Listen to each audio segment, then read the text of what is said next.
mbokki Sénégal man Ahmadou Diop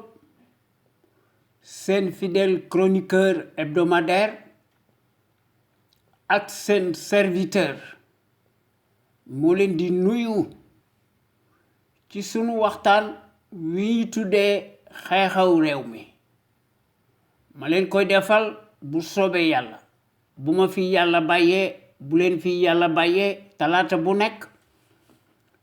à partir de 17h GMT heure de Dakar soit 19h heure de Paris xam ngeen ko dutu leen ko jaawatle ñu leen koy defal à travers les ondes de notre radio Sunu Kër FM la première radio panafricaine nekk ca Californie ca Los Angeles muy sunu radio exceptionnel bu mag bi de renommée internationale kon xam ngeen na tey talaata 12 janvier 2021 sunu waxtaan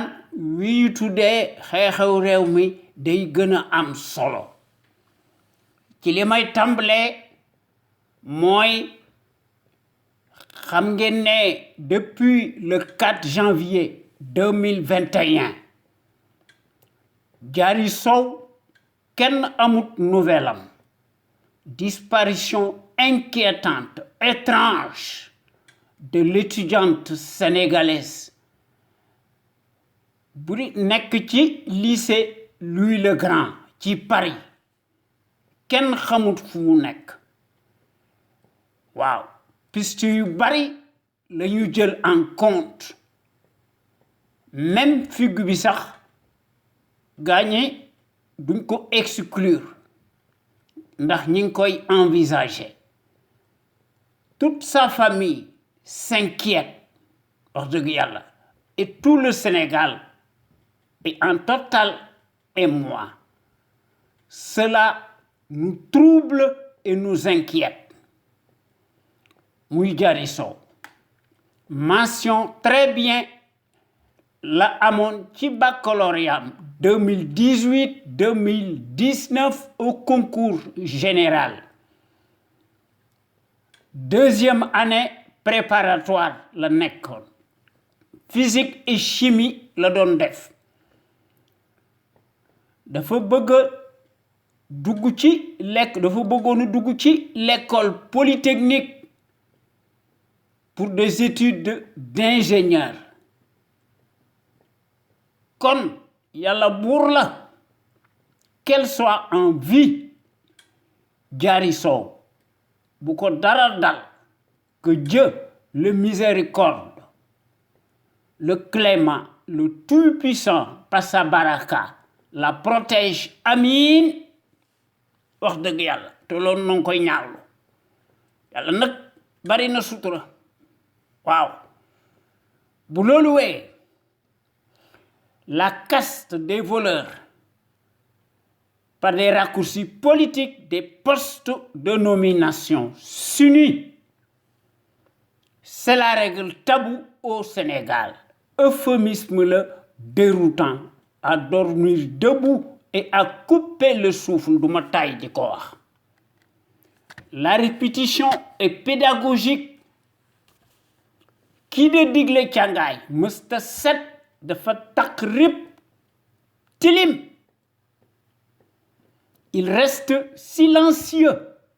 sur un troisième mandat qui est totalement illégal, juridiquement et politiquement. Am réew lëmm kenn du ko dénk baadoola boo ko dénkee am réew day fooy te baadoola amut kaddu askanam lay fal ak ay mbokkam ci loolu la nekkut ci leneen muy Macky Sall. Macky Sall nous a tous trompés. Nous a enfarinés sur toute la ligne. C'est un imposteur, un escroc de grand chemin, franc-maçon jusqu'à l'abîme par l'action matérielle. Franc-maçon noonu ngay defee bi mu toogee ci siis bi ci manet yi waroon na jikko ju ñaaw ji nekk ci moom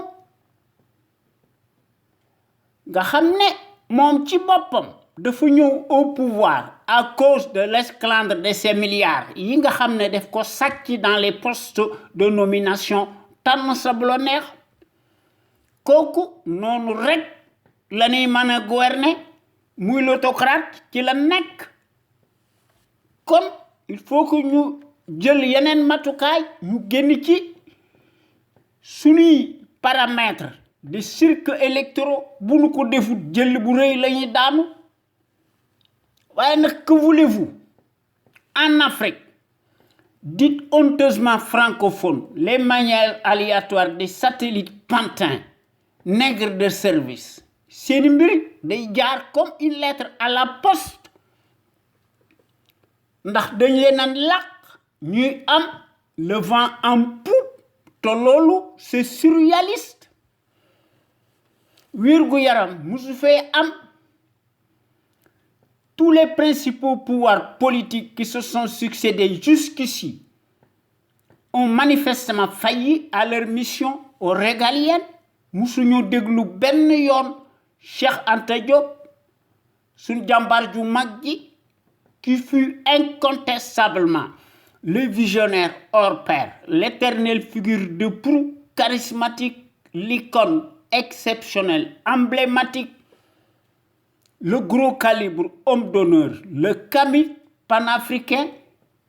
le plus grand savant historique, scientifique, linguiste, égyptologue, historien, le plus considérable et le plus élevé de tous les temps par sa capacité fertile et par son intelligence qu'il prouva durant sa vie à maintes reprises à travers le monde entier et sur la base purement scientifique et par ses recherches objectivement élaborées, reste comme jamais de marbre dans la postérité, n'en déplaise aux falsificateurs historiques de tous les temps. Cheikh Anta Diop était en avance de plusieurs siècles sur ses contemporains.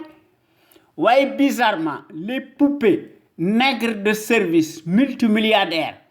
mercenaires, politicards, désertiques, tous soumis des postes de nomination tànn sa bu la neex ci rapine politique ci la ñu nekk parce que dañoo nul amuñu xam-xam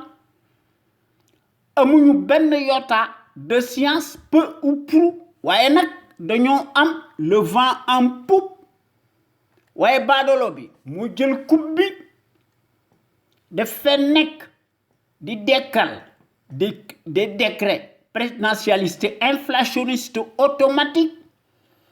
qui lui servent de gouvernance bancalement ethnique mu le potentat bii nga xam ne bu defee ay njombeem daf ko nier vertement kon nañu raccourcir le mandat de l'autocrate ñu abroger ipso facto la constitution moribonde qui a un caractère totalement blasphématoire. À défaut, le mal endémique ira nécessairement en pis. Bu ñu ko defut liñ ciy fekk moo ñu ciy fekk. Une justice bridée, politique, soumise, instrumentalisée aux ordres. Muy kii nga xam ne moo fi nekk di bajantu nga xam ne ci loolu la nekk nga xam ne les médiocres de référence font l'histoire à la place des bons minoritaires te Macky Sall moo ci jiitu moom depuis 2012 ba tey jii daf fee nekk di def des procès présumés judiciaires interminables cataclysmiques surréalistes à sens unique mu ciy def des surenchères yoo xam ne dafa jéggi dayo ndax day obéir toujours à des soulèvements politiques ndax bëggut contradiction dafa bëgg a nekk le seul maître des horloges de l'heure ndax ci loolu la nekk waaye nag ces coupables taqrib ñi ngi circuler librement en toute impunité et en toute circonstance baadolo bi nekk fi di bajantu mu am une addiction ci ay décret présidentialiste suffocant muy dekkal sa CREI mu tuddee ko sa cour de répression de l'enrichissement illicite mon œil belle pagaille décret présidentialiste une cour martiale unique au monde digne de la Stasi conflit d'intérêts manifeste totalement illégal nga xam ne mbir mi dafa jéggi dayo totalitarisme la nga xam ne Macky daf fee nekk di def li ko neex nga xam ne sa justice bu Macky Sall dee def conflit d'intérêts manifestement illégal juridiquement moralement cliniquement et politiquement dañuy sëgg ñuy exécuter au doigt et à l'œil du clinquant Macky Sall nga xam ne lépp lu muy def day nekk comme une lettre à la poste ndax day teg sa CREI comme une arme politique de guerre confiscatoire à la démocratie et aux libertés fondamentales de conscience muy le prédateur tonitruant autocrate de la mécanique des décrets présidentialistes inflationnistes ci loolu la nekk nga xam ne day insulter par-dessus tout et par-devers le suffrage universaliste nga xam ne sunu Sénégal gi wérgu yaram musu fay am muy taafantoloo coronavirus waaye li nga xam ne moo ci nekk nos hôpitaux day dañoo mas a nekk des mouroirs à ciel ouvert kon ki nu amal affaire dafa nekk un absolutiste Machiavel traître dans l'âme jusqu'à l'abîme muy Macky Sall le multimilliardaire des postes de nomination multirécidiviste nga xam ne moo ëpp xaalis fuuf président de la République des pays développés kon di fi nekk di wax di jéem a rafetal naan un gouvernement du peuple par le peuple et pour le peuple li fi nekk kay mooy te kenn du ko xumtoo un capharnaüm de bazar ou un amas de cafards et de vers de terre tribaliste baveux ki koy jiite muy le caïd putschiste clanique clinquant né l'homme de la surcharge pondérale dit l'entonnoir colonial ou le caniche de l'Occident né de Kobandum de la démesure et la débauche dont l'immoralité n'échappe plus au commun des mortels par sa lâcheté inégalable nga xam ne bés bu yàlla sàkk day indi ces lois iniques tyranniques alors que dañ ko war a appliquer presto illico la même loi sa même fatwa boo xam ne day éterniser wu en prison pour le reste de sa vie ñu jox ko des circonstances aggravées ndax mu bénéficier ipso facto et immanquablement d'une peine incompressible de 30 ans et plus pour moultes crimes financiers, économiques et perte de ses droits civiques supposés. Muy l'homme,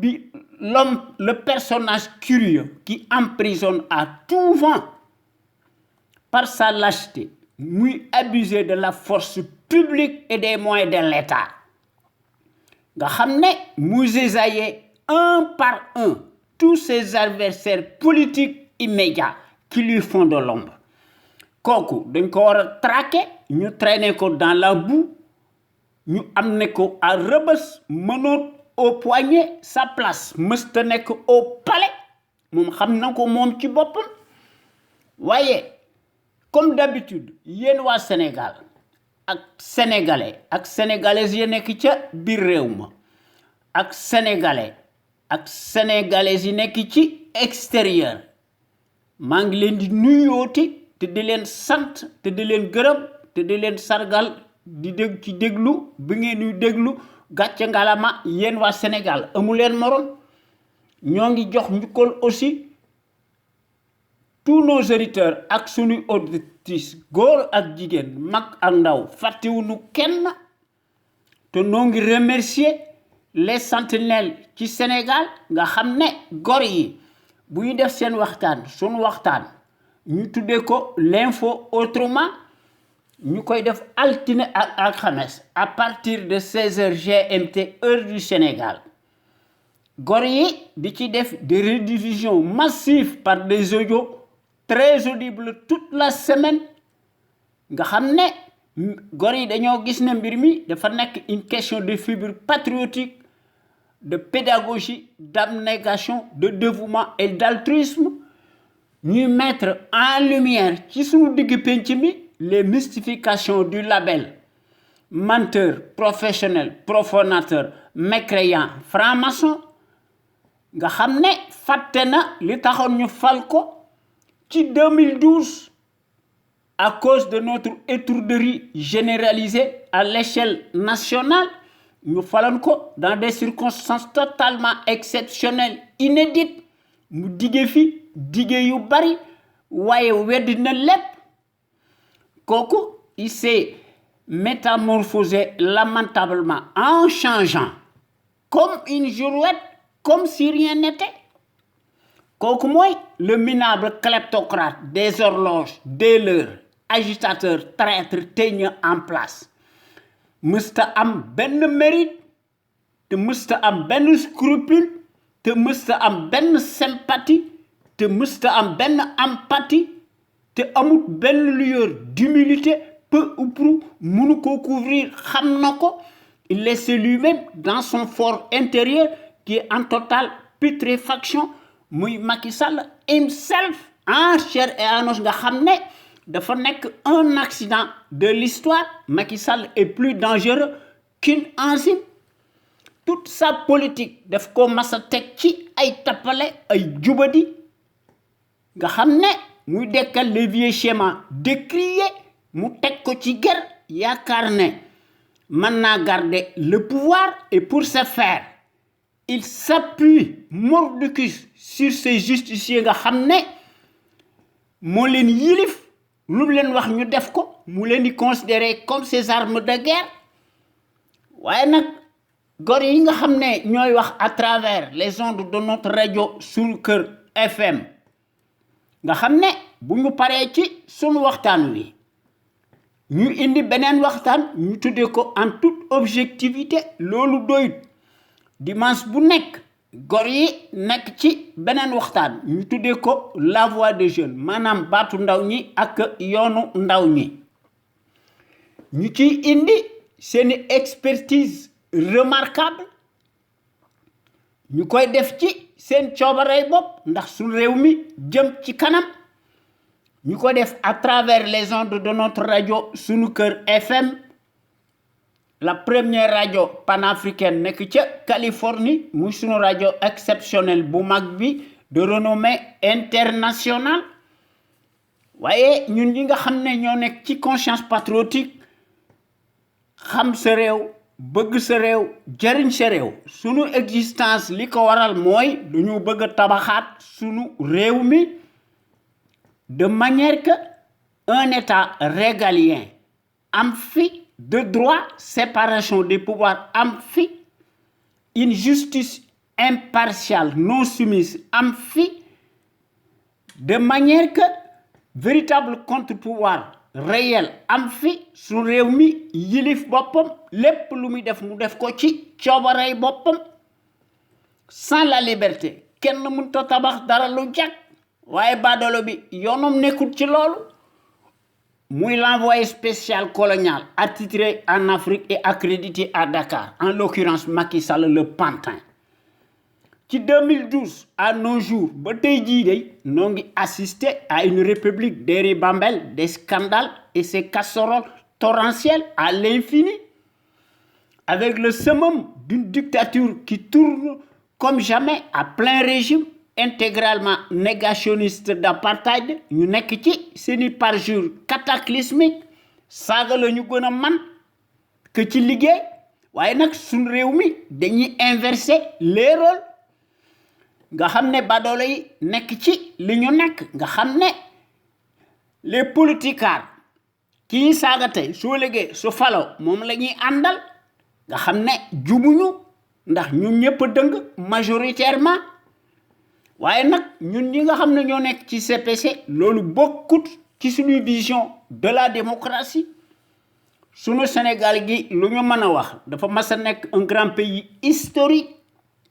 au point de vue du savoir pluriel et de la morale éternelle en puissance. waaye la servi bii fi nekk d'occulter par devers et par-dessus tout la dépendance dynamique coloniale, le champion Macky Sall, le personnage curieux de la rupture aléatoire, de la corruption, le chantre du népotisme et de la pagaille, cultiver la trahison, ndax ci loolu la nekk. Waaye démb une certaine presse qui s'est déchaînée pour un oui ou pour un non, de façon péremptoire, abusive sur l'ancien régime bu Abdoulaye Wade, qui en avait naturellement pour son grade, était traité de tous les anathèmes du monde et de tous les péchés. Voyez, curieusement, la même affluence répugnante, nauséabonde, dañoo changé curieusement seeni po, waaye nag dañuy garder seeni nature, ndax dañuy crypter les discours du négationniste nga xam ne baadoolo bi bu dee gën a briser les consciences abîmées di leen corrompre. La même servilité de changer de tonalité et de sémantique, waaye nag dañ koy yombalal mbir mi di seet bànnee xam ñu ne daal baadoolo bi dafa péché de gros morceaux, alors que corruption crime la. waaye Macky Sall da yoonam nekku ci te loolu jaaxalunu, ndax moom dafa mas a nekk di def l'apologie du nazisme monétaire, muy l'ingérence monétaire coloniale. Kon kooku amul benn yoon, benn parcelle de patriotisme ni de fiscalisme, encore moins de panafricanisme, nga xam ne baadoolo bi da doon déclarer ne la monnaie coloniale est bonne à garder. waaye bi nga xamante ne bii ne nous les panafricains dañoo nekk debout ba tey jii mook Alassane Ouattara et compagnie nga xam ne ñoom ñépp ay pantins lañu nègre de service, ñoom dañu ne daal franc CFA bi danañ ko fi jële te éco mooy ñëw. Éco nag ñëwagut, waaye buñ ko seetloo ba seetlu ko éco bi ak franc CFA bi benn la, ndax bonnet blanc la ak blanc bonnet. waaye ñun ñi nga xam ne ñoo nekk ci conscience patriotique pour le changement, xam sa réew, bëgg sa réew, jariñ sa réew, ñu gën ñoo xam ci sous l'acronyme CPC, noo ngi dingat bu baax la gestion népotique et gabégique du Sénégal par un parti politique, une coalition de partis et une famille. te noo ngi dingat l'accaparement des ressources du Sénégal par une seule famille paresseuse ak son clan. Baadoolo bi jox leen poste yu kawe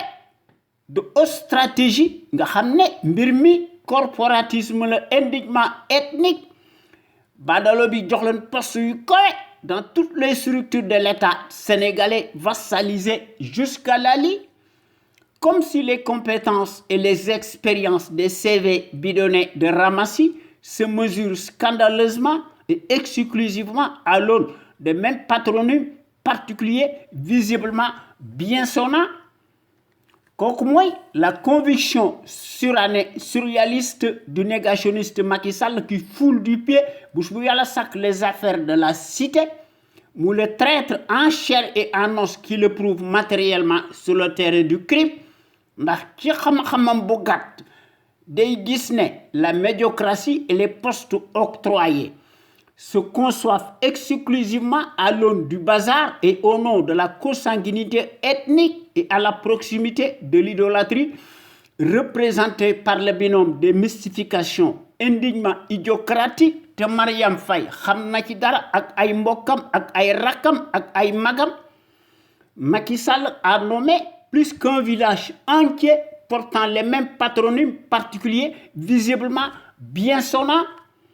Kon yéen góor yi ñoo ngi leen di ñaan ngeen di ñëw di fraterniser ci conscience patriotique, xam sa réew, bëgg sa réew, jariñ sa réew. Sunu Sénégal gi moo ciy gagné ak sénégalais yi ak sénégalaises yi. Sunu bëggee mën nañoo changer radicalement et dans le sens des progrès sunu réew mi. Ensemble tout est possible, toutes les ressources humaines mi ngi fi, experts yi ñi ngi fi, scientifiques yi ñi ngi fi, toutes les ressources humaines mi ngi fi. Li fi manqué kay mooy booloo am booloo moo fi manqué. waaye réew moo xam ne une minorité plutocrate ñu leen di ger ñu am ascendance sur la majorité candide réew moomu day liñ ko teg dagan na waaye nag suñu réew mi wax fi dëgg day indi musiba waaye ñun ñi nga xam ne ñoo nekk ci CPC xam sa réew bëgg sa réew jariñ sa réew danoo taxaw temm ndax bokk nañ ci l'étendard porte-drapeau yi nga xam ne dañoo bëgg suñu Sénégal gi yilif boppam lépp lu muy def mu def ko ci coobaray boppam ndax su fi notre rajo suñu kër nekkutoon àdduna tukki ndax képp koo xam ne yëkkati nga sa kàddu nga teg ko ci dëgg nga indi ci des preuves matérielles à l'appui baadolo bi day déglu muy le tyran encombrant kooku day daanaka bala moo pare des na ko defal un mandat de dépôt presto illico waaye nag les fonctionnaires politicards paresseux mercenaires alimentaires tous dañuy xam noppi se transforme en sarabande de vers de terre baveux li ñu mas a doon ndax dañoo mas a nekk les symboles maléfiques des traîtres baveux unifiés dans l'âme boivent sans répit le calice jusqu'à la lie du haut de leur rang te dañuy dund ci mbàggum suñu réew mi en toute impunité et en toute circonstance nga xam ne ñoom ci seen bopp seen xel dafa gàtt ndax dañoo tàyyeel dañuy jay baadolo bi muy Macky Sall ndax ne tarisse pas nag déloge suffocant nga xam ne c'est farfelu nga xam ne lequel minable apparaît n'avoir pas de défaut mais rien que des qualités moo nëy te gëmuñu ci dara xam nañ ko dañ koy def du bout des lèvres waaye nag le mercenaire day jël ses propres intérêts mal placés mu teg ko ak ceux de ses parrains tapis dans l'ombre ñu koy def dans le secret des dieux et de façon souterraine ñu koy def au nom de la soi-disant stratégie géopolitique internationale golo di bay babu di dunde te ñoom dañuy jëf bu baax dañ ko wone matériellement waaw ci sunu digg penc mi sur le terrain du crime waaye nag ñun dañoo nekk ci sunuy fatalisme ak ci sunuy résignation ak ci sunuy couardise dynamique loolu moo tax sunu réew mi tardé te loolu li ko waral lenn la lu jiwoo jeexu jógu fa li ko waral lenn la la singularité affreuse du paysage de l'échiquier politique sénégalais nga xam ne dañoo tàyyel dañuy xar mat ñoom ñépp te gis nañ ko ci seeni platitude manifeste musuñoo nekk des intellos c'est des incultes qui se travestissent transhument se transvasent piteusement véritablement en abrutis dévergondés d'un camp à l'autre à chaque magistrature obliquée et ses morts infinies loolu mooy war a ne ñoom dañoo mas a nekk les symboles de la tartufferie nauséabonde ne doivent leur promotion sociale indue qu'à la mesure de leur immoralité de bas étage nga xam ne dañuy changer constamment seeni trajectoire en fonction des rétributions financières selon la météo du moment waaye li gën a yées ci am réew mooy une presse corrompue waaye presse day li ñu ko xamee ci moom ci liggéeyam presse day dafa war a jouer son rôle d'avant-garde waaye li fi nekk ci 2012 ba nëga ni daal une certaine servilité très loquace démb seen wax day bari woon na waaye nag kenn xàmmeetu leen tey ndax dañoo changer seeni carapace ndax dañ koo tegoon ci seeni njariñu bopp rek maanaam mal placé alors que loolu buñ ko seetloo ba seetlu ko moo tax baadalo bi di dekkal les vieux schémas décriés muy l'aide à la presse te loolu corruption la te crime la waaye baadolo bi day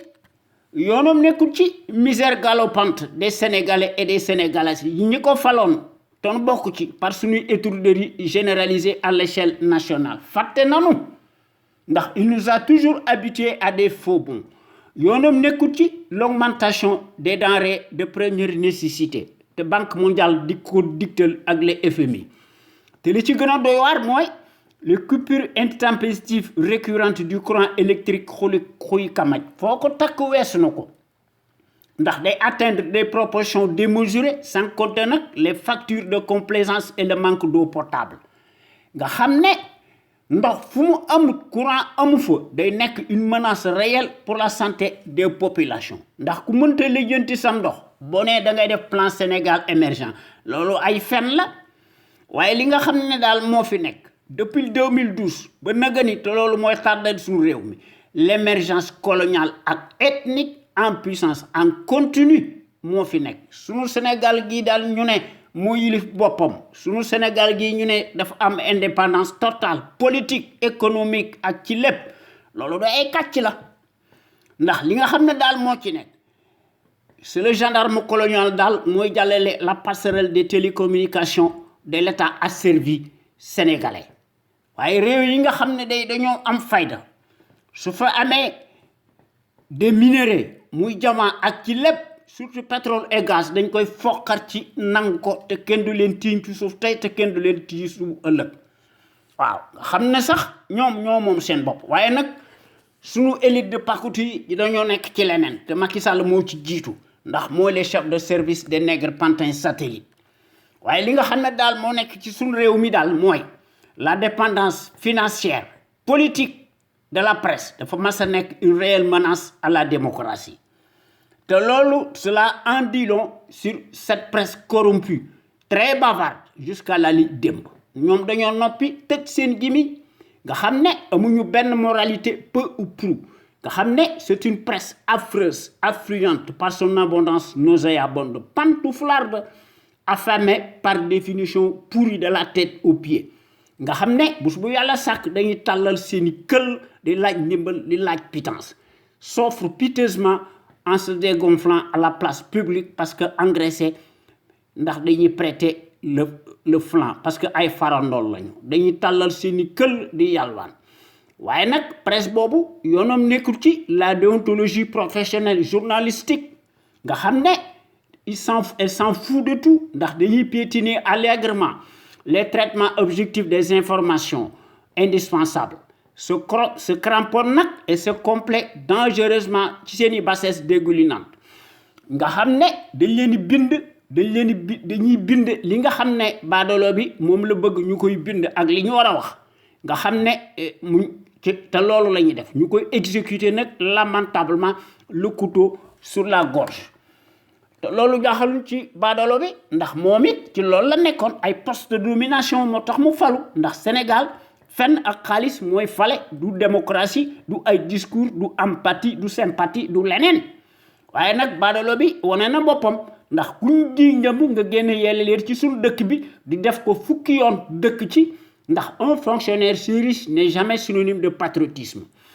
kon Macky mësta nekk un kilifa digne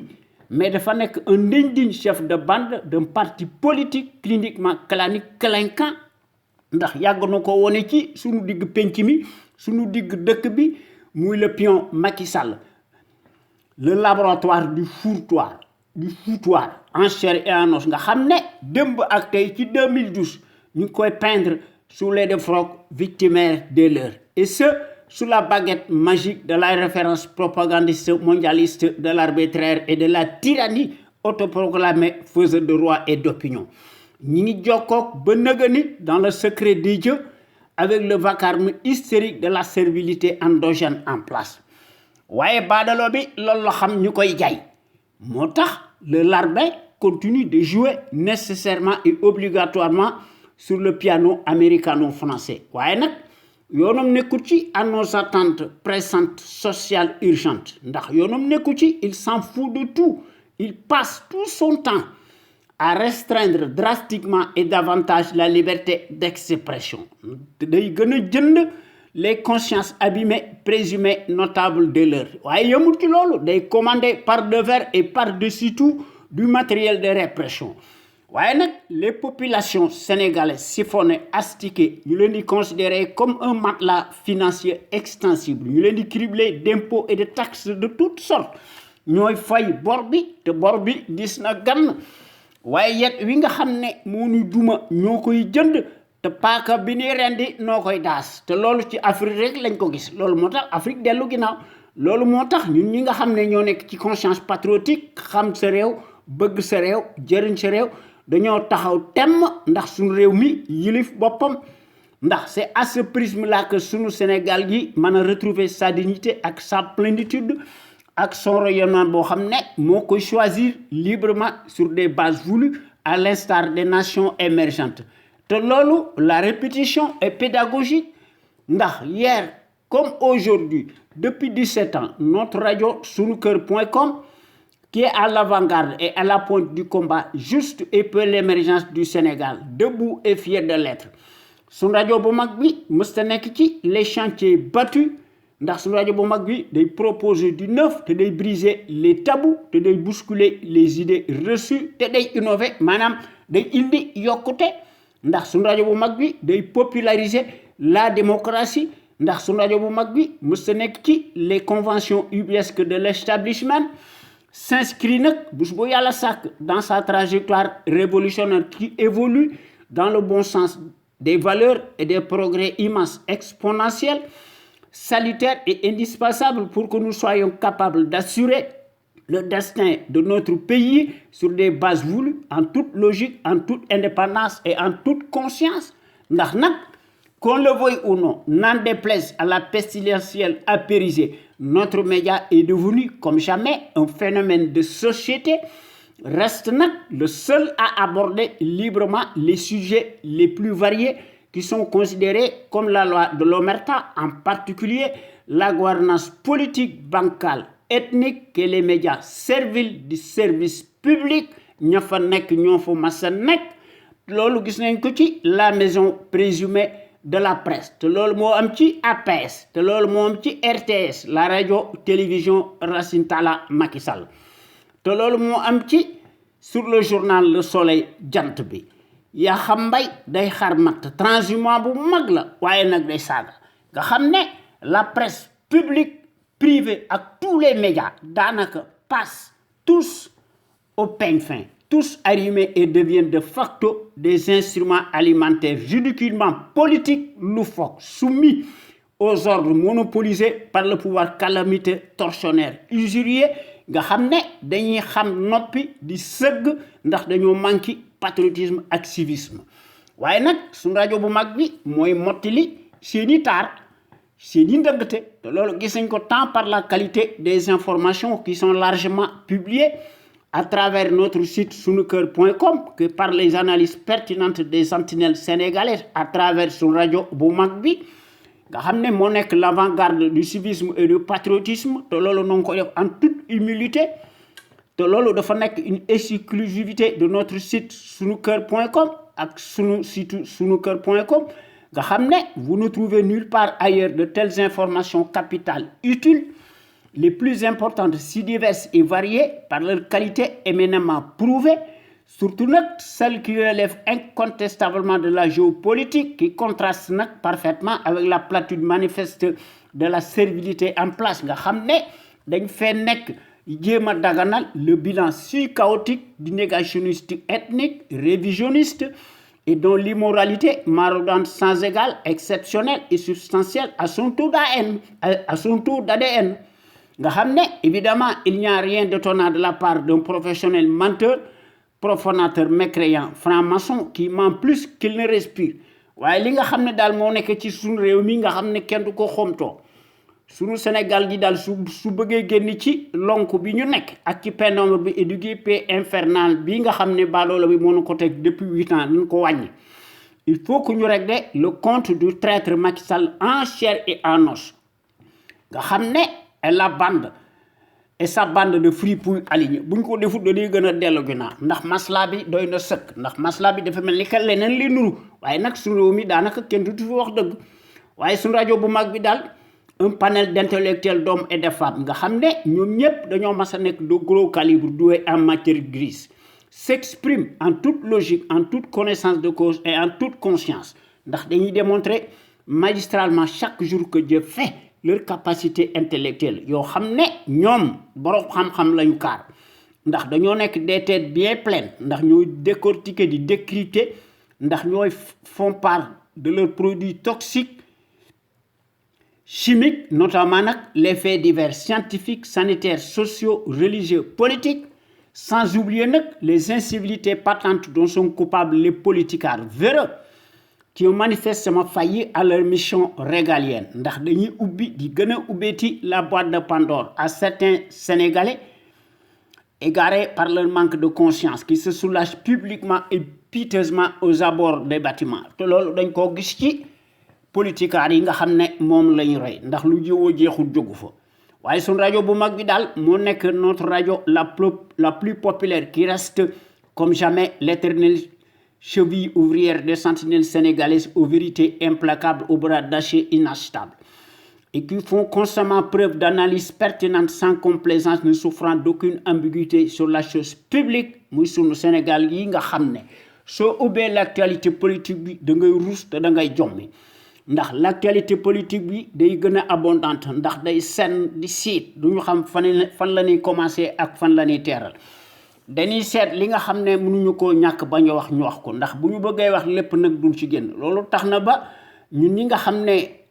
ñu nekk membre actif ci conscience patriotique xam sa réew bëgg sa réew jëriñ sa réew dañoo taxaw temm di bëgg a fexe ba ñun ñëpp ñu unir wu ñu booloo ñu rassembler autant de patriotes sénégalais ak sénégalaises autour de Ndiaye Kama pour cela nag danoo gis ne il faut que ñun ñëpp ñu def ci suñu détermination ñu indi ci patriotisme ku ne indi ci civisme ñu indi ci sa xalaat bu ku ne indi ci sa xalaat bu rafet ñu boole koog nag la démocratie participative à l'échelle nationale li nga xam ne mënta ñàkk nga xam ne mooy jën wu mag bi maanaam la clé de voûte maanaam la volonté politique de chaque sénégalais ak sénégalaise nga xam ne suñ réew mi nekk le phare de la démocratie plein développement économique politique militaire financier am fi suñ soldats si ñu jox leen mooy yu takku yoo xam ne ñu mën a assurer la sécurité de nos frontières aériennes ak terrestres ndax ñu mën a assurer la circulation des biens et des personnes ndax ku lay dimbali day ëmb sa sangal waaye jàngkat bu mag bi fi nekkoon daal nga xam ne doon wax naan jàng leen science muy Cheikh Anta Diop kenn du ci wax aw turam de muy Cheikh Anta Diop bi nga xam ne qu'on le veuille ou non dafa nekkoon incontestablement un visionnaire hors pair de classe exceptionnelle l'éternelle figure de proue charismatique l'icône exceptionnelle emblématique le gros calibre homme d'honneur le kamit panafricain le plus grand savant historien scientifique linguiste égyptologue historien le plus considérable et le plus élevé de tous les temps nga xam ne par sa capacité fertile yoo xam ne mu boole koog nag nga xam ne mu daan def ay conférences mu tegoon ko ci exclusivement sur la science nga xam ne Cheikh Anta ci loolu la nekkoon nga xam ne mu doon ko def objectivement nga xam ne ay recherche am dafa été bien élaboré waaye baadoolo yi day kenn du ci wax aw turam ndax dañoo tële ndax yaakaar nañ ne ku ci wax turam duutoo ñëw di France dégg nga di faju alors que moom dafa nekkoon un visionnaire ndax il était en avance de plusieurs siècles sur ses contemporains te loolu wane na ko ndax mbindam yi wane na ko actualité politique bi nga xam ne daf ko gën a prouver à tout le temps nga xam ne Cheikh Anta Diop ci loolu la nekkoon moom day doon wax ne l'Afrique daal doit opter pour une politique de développement scientifique et intellectuel et y mettre le prix. Sa vulnérabilité excessive des 5 derniers siècles est la conséquence d'une déficience technique. Le développement intellectuel est le moyen le plus sûr de faire cesser le chantage, les brimades, les humiliations. L'Afrique pourrait devenir un centre d'initiative et de décision scientifique au lieu de croire qu'elle est condamnée à rester l'appendice, le champ d'expansion économique des pays développés. waaye des traîtres comme Macky Sall nga xam ne dañ fee nekk di def la culture de la trahison ndax Macky Sall moo nekk le chantre de la trahison moo tax ñun tamit ñu jafoon ñu toog fi ñu toog maanaam ñu nekk ci suñuy combat légitime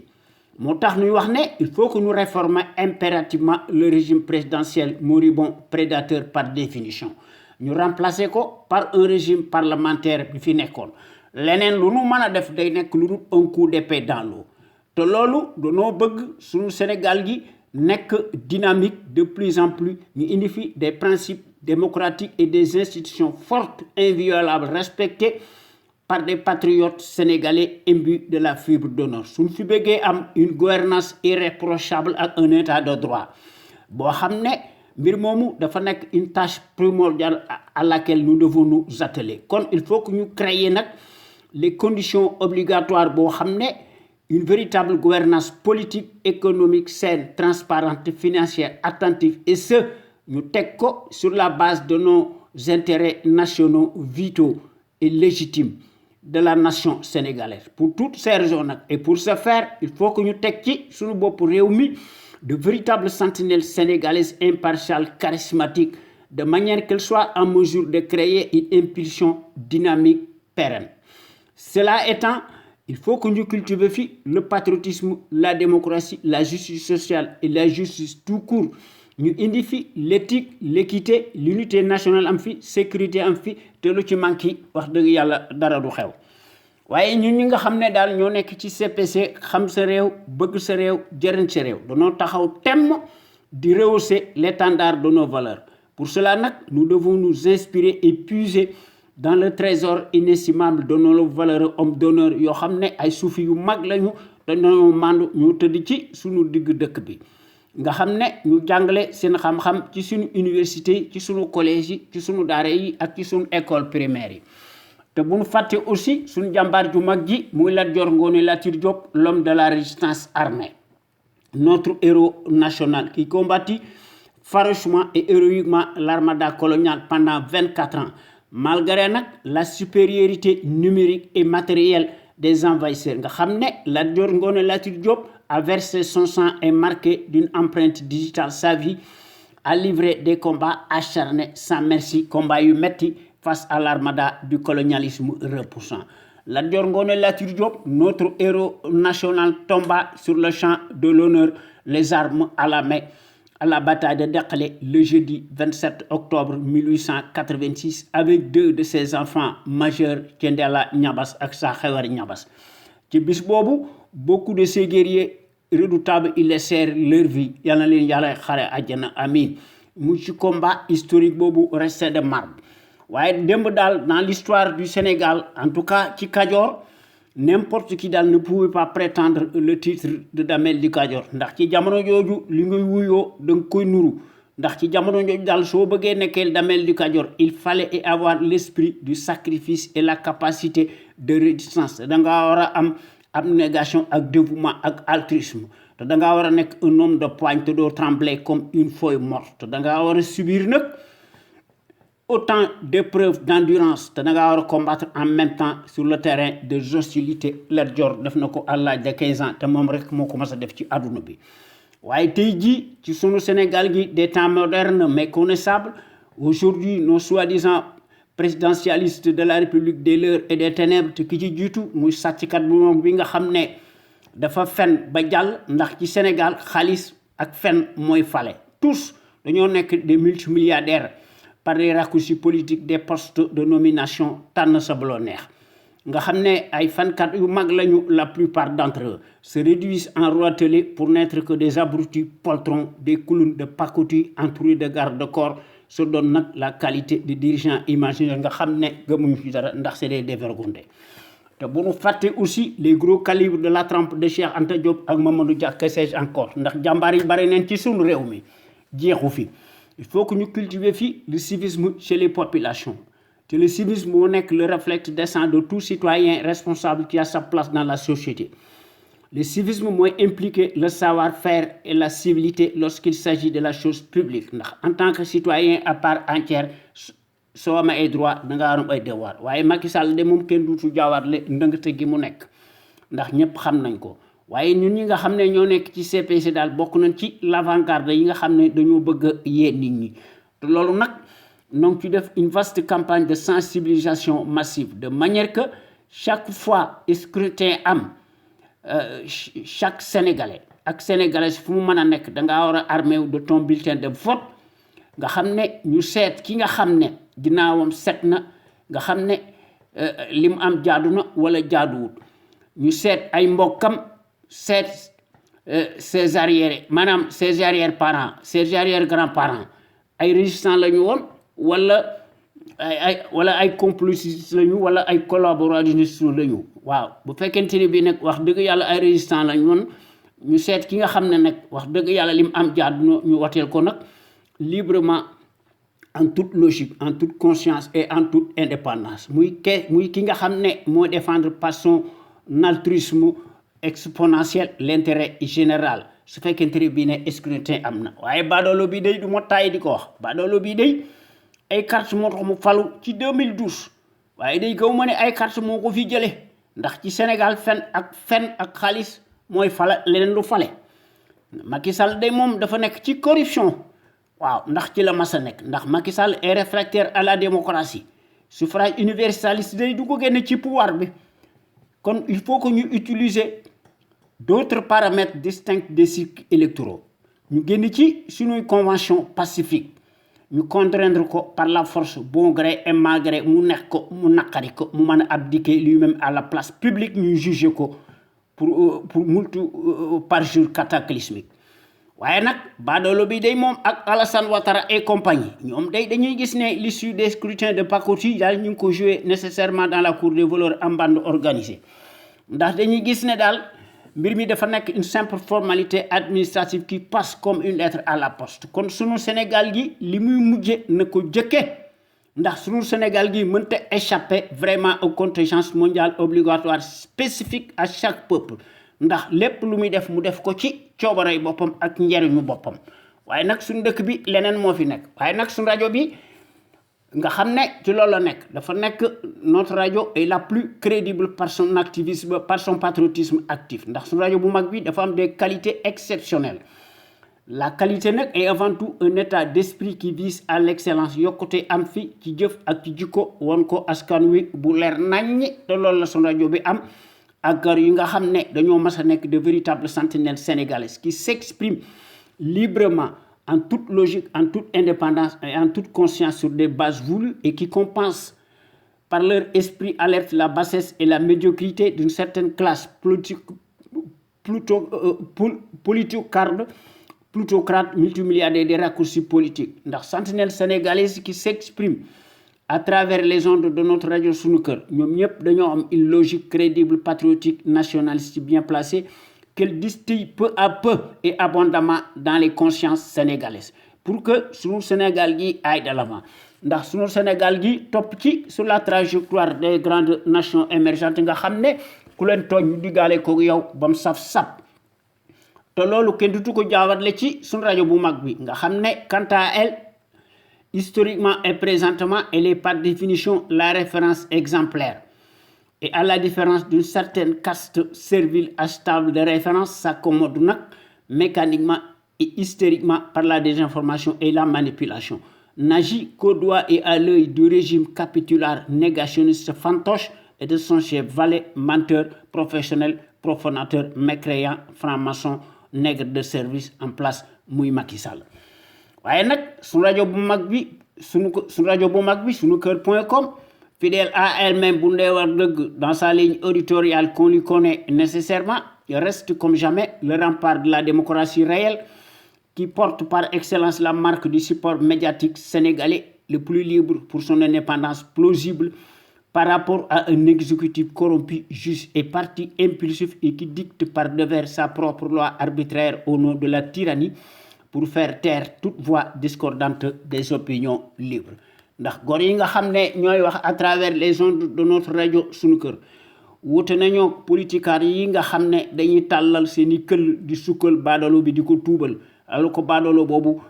sàcckat bu mag la ndax un fonctionnaire si riche n'est jamais synonyme de patriotisme te góor yi nga xam ne ñooy wax à travers les ondes de notre rajo sunukër.com nekkuñu fi rek di ŋàññi wala di critiquer wala di sànni ay xeer wala ñu wax lu leen neex bu yàlla sàkk nag dañuy indi seeni expertise ndax dañuy def des solutions concrètes pérennes tangibles et idoines ndax ñu mën fee def un véritable Sénégal émergent totalement opposé à celui des menteries inflationnistes fascistes. kon nag tey danañ wax ci sunu temu tey bi daanaka sax mas nañ koo wax dañ koy gën a wax rek yokk ko waaw ndax sénégalais yi ak sénégalaises yi ku ne am ci ta grille de lecture te loolu aussi bokk na ci démocratie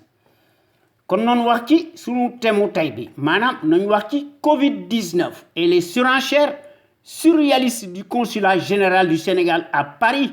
sur les passeports sénégalais nañ ci wax te loolu am nañ ci gis-gis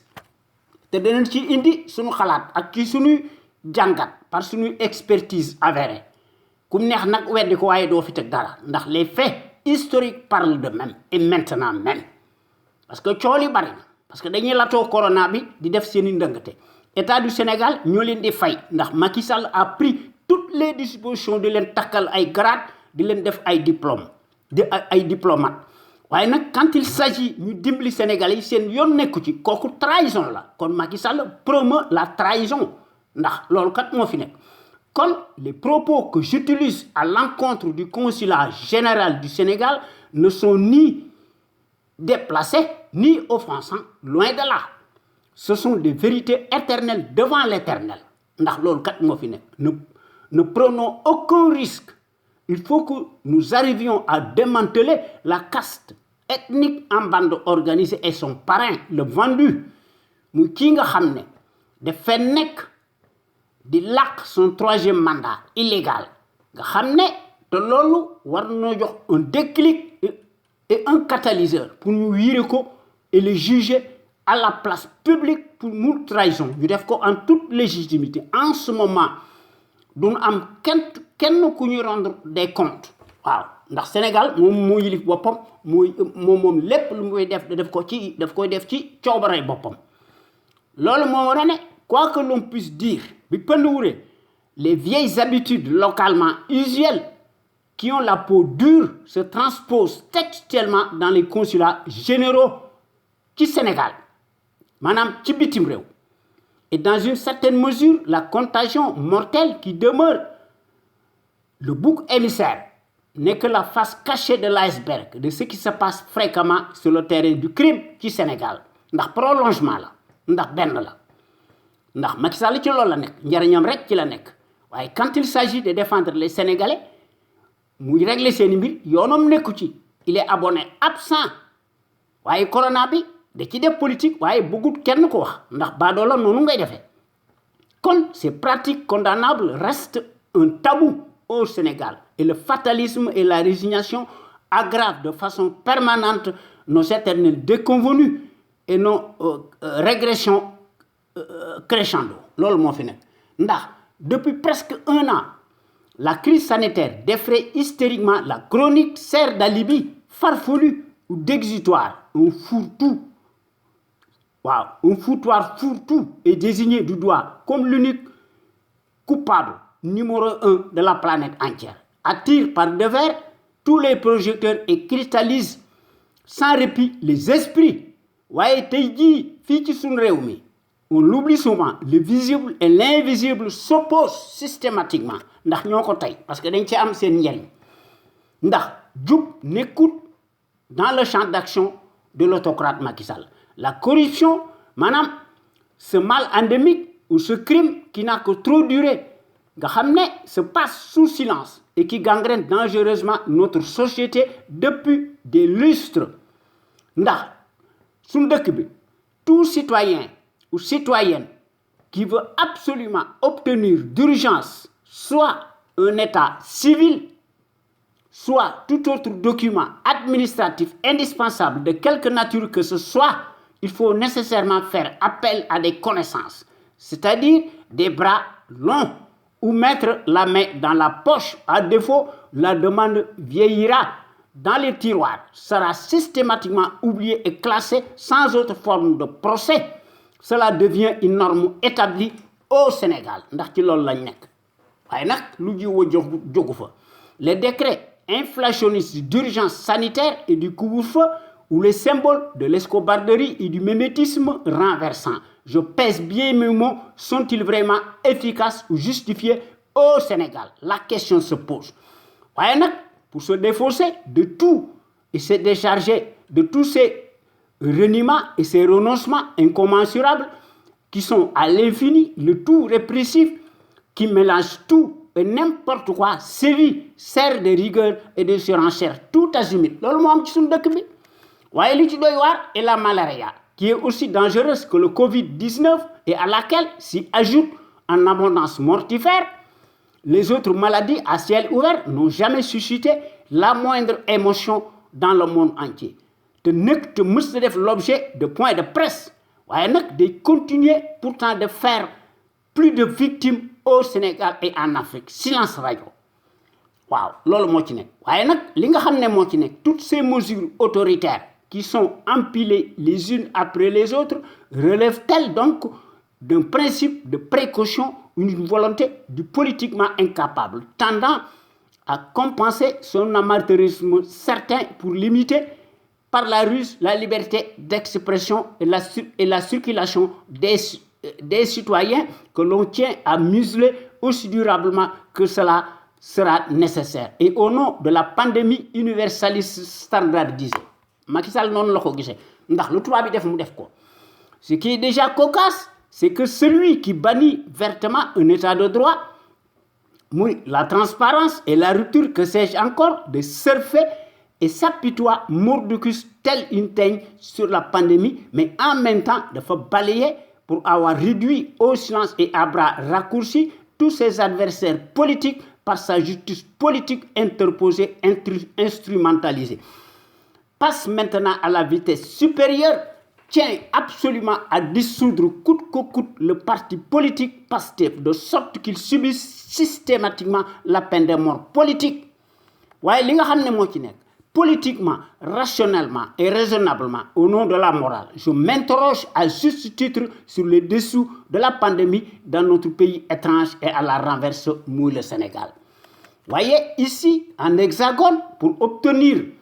le fameux sésame convoité, c'est-à-dire la carte de séjour, comme l'exige la loi française, il est impératif de disposer soit du document passeport valide, soit de la carte consulaire. Voyez, comme on dit souvent, un malheur ne vient jamais seul et pour cause. Voyez, décidément, la contagion et les surenchères sont devenues une double peine irrécevable au Sénégal. Voyez, au nom de la maladie universaliste qui est sortie de terre, on ne sait où et comment, le consulat général du Sénégal à Paris continue à faire parler de lui, change radicalement son fusil d'épaule, ne tient que sur une ligne de crête, puisque ses services ne reçoivent exclusivement que sur rendez-vous. Au point que le Sénégalais installé à Paris, désemparé, en paie le prix fort comme d'habitude. Voyez, pour ce faire, les Sénégalais qui veulent avoir un rendez-vous et qui sont dans l'impossibilité de fournir des passeports valides peuvent obtenir la carte consulaire et à condition qu'ils fassent la demande express et à l'adresse email du consul général du Sénégal à Paris. Voyez, cela complique davantage leur situation délétère. Maintenant, les demandes sont-elles si importantes que tout le personnel du consulat est submergé au point qu'il se barricade? Est-ce donc la chronique annoncée de l'apocalypse ou la fin du monde? Maintenant, la contagion pandémique ne doit ni freiner ni ralentir les services de l'État sénégalais qui est lui-même une continuité, doit primer surtout. Il n'y a pas d'État sans un agrégat d'hommes et de femmes. C'est quoi donc la notion d'État? Maintenant, selon la définition des experts en la matière, reprise par le baromètre Wikipédia, l'État est une forme d'organisation que la société utilise pour s'orienter et se gérer. Maintenant, l'État désigne également un ensemble de personnes qui acceptent de s'imposer un ordre sous certaines conditions. Voyez, sur le plan juridique, l'État peut être considéré comme l'ensemble des pouvoirs d'autorité et de contraintes collectives que la nation possède sur les citoyens et les individus en vue de prévaloir ce que l'on appelle l'intérêt général avec